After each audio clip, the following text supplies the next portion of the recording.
Isang mapagpalang umaga sa ating lahat, mga kapatid ko kay Kristo, mula sa The Solid Rock Morning Devotion. Isang kagalakan na muli tayo ay makapagbulay-bulay sa salita ng Panginoon sa umagang ito. Mga ilang minutong pagbubulay-bulay ng mga salita ng Panginoon upang papurihan at sambahin ang ating Panginoong Hesukristo. Ang ating pong pagbubulay-bulayan sa magandang umaga ng Huwebes ay matatagpuan sa Santiago, Kapitulo 3, talatang 14 hanggang 16. Ito ang sinasabi, "Ngunit kung ang naghahari sa inyong puso ay inggit at makasariling hangarin, huwag ninyo iyang ipagmalaki at huwag ninyong ikaila ang katotohanan. Ang ganyang karunungan ay hindi galing sa Diyos, kundi makasanlibutan, makalaman at mula sa diablo. Sapagkat saan man naghahari ang inggit at makasariling hangarin, naghahari din doon ang kaguluhan at lahat ng uri ng masamang gawa." Tayo po ay manalangin. Ama naming Diyos na makapangyarihan sa lahat, marami pong salamat sa magandang umaga na iyong ibinigay sa amin. Maraming salamat, Panginoon, sa isang gabing nagdaan na kami ay iyong iniingatan sa aming pagtulog. Maraming salamat sa muli mong pagising sa amin, Panginoon, at muli mo kaming binigyan ng buhay, ng lakas at ng karunungan. At sa umagang ito, Panginoon, aming itinataas sa inyo ang aming mga kaibigan na may mga karamdaman. Abutin mo sila, O Diyos, at pagalingin mo sa mga karamdamang kanilang taglay, Panginoon. Ibalik mo ang kanilang mga lakas na nawala dahil sa mga karamdaman. Amin ang inilalapit sa inyo ang aming mga kaibigan na naghahanap buhay sa lansangan, na sila ay ingatan mo sa lansangan, Panginoon, at ilayo mo sila sa anumang kapahamakan. Dahil sa sobrang init ng panahon ngayon, O Diyos, ito po'y nakakasunog. Panginoon, ingatan mo sila, lalong-lalo na, Panginoon, ang mga matatanda at mga bata, mga mahihina, may mga sakit. Ikaw, Diyos, ang siyang patuloy na magbibigay sa kanila ng proteksyon. Pandungan mo sila ng iyong mga kamay upang sila, O Diyos, ay hindi mainitan.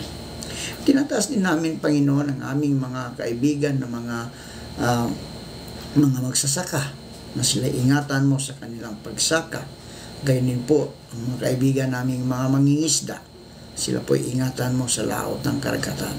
Panginoong Diyos, maraming salamat at naway patumayan mo kami sa lahat ng aming gagawin sa araw na ito.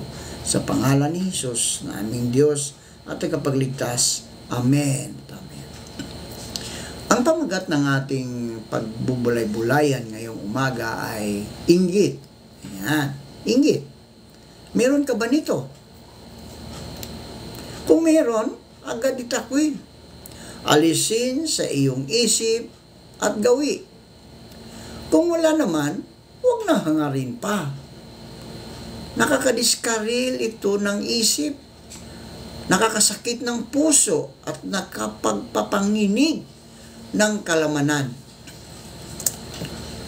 Di ka makakatulog sa kakaisip kung papaano siya ay mayroon at ikay wala.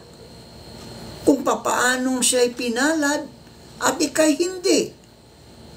Kung papaanong mas maganda, guwapo siya kaysa iyo.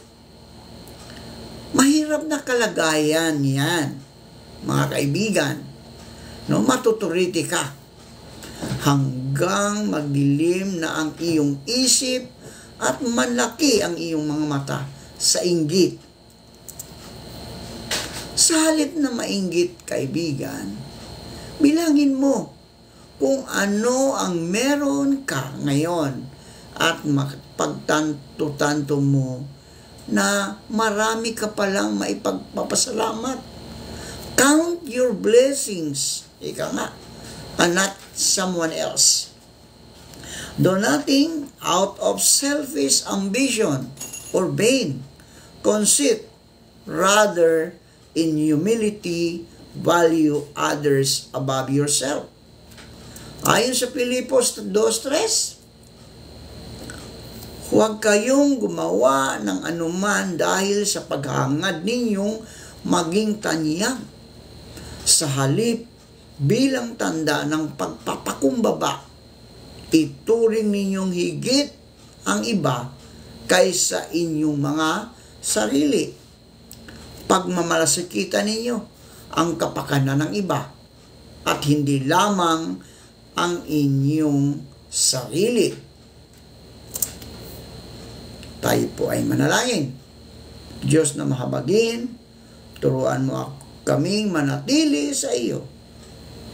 Naway ang inggit sa aming buhay, sa aming puso ay tanggalin mo. Linisin mo ang aming puso at isipan upang ang mga kaisipang iyon ay hindi namin mararanasan sa tulong ng iyong banal na Espiritu. Panginoon, ang inggit ay nakakapatay,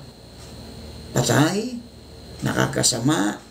Kaya Panginoon, aming idinadalangin na Ikaw, O Diyos, ang siyang maghari sa aming puso, sa aming isipan, upang ang inggit na yan ay hindi makapasok sa aming puso. At Ikaw, O Diyos, ang aming lubos na pasalamatan, papurihan. At Ikaw, O Diyos, ang Diyos na siyang nagliligtas sa amin doon sa krus ng Kalbaryo. Hindi man namin alam ang lahat ng aming kahinaan, Panginoon, ngunit kami naniniwala na sagapin mo kami sa iyong pagmamahal at lakas. Gawayan mo kami, pati ang aming buong pamilya, sa lahat ng oras at ilayo mo sa anumang kapahamakan. Hinihiling namin sa pangalan ni Jesucristo na aming Diyos at tagapagligtas. Amen at Amen.